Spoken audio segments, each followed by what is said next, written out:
En el predio de Campanópolis, en González Catán, Ubisoft Latinoamérica y Local Strike realizaron la presentación de prensa del venidero Far Cry 5, uno de los juegos más esperados del año.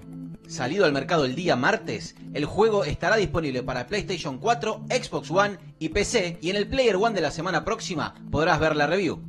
Long process, and it involves a lot of people, and sometimes you sort of get lost in the middle of it, where you're not quite sure if you've made the right choices or things are working out, and the game isn't quite there. But now, as we're less than like 5 days now from the launch, everything's really come together. The game is incredibly fun to play.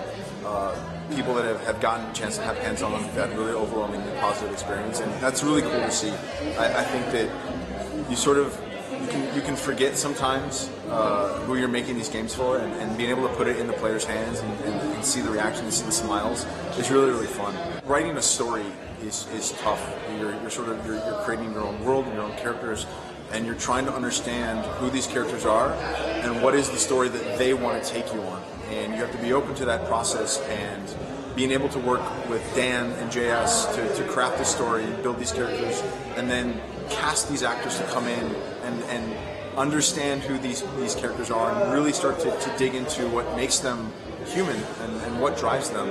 I think that looking back now, it was a lot of hard work, and it was a lot of long nights, but it's really been worth it. What's nice about Far Cry is that every game really is its own contained story, and what that allows you to do is not have to sort of build upon things that have come before, but sort of look at the themes that have been explored and say, okay, you know what, this time we're going to talk about this in this environment with this villain, and it allows you sort of a creative freedom to know that all the things that make it a Far Cry in terms of danger and a malevolent villain and lots of fun side activities and things to do.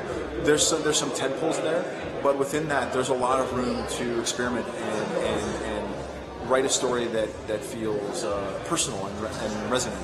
I think for the very first time, you're going to step into the world and be put face to face with Joseph, and it's going to be unsettling. And I think the opening of the game is very high adrenaline.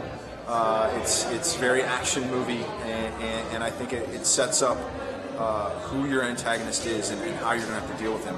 And then once you're out in the open world and you're allowed to really explore Hope County, there's going to be that mix of danger and surprise, but also incredible fun and humor and love mixed within all this stuff, because it's a reflection of the world that we live in. So yeah, I think that there's so many things in store for the player.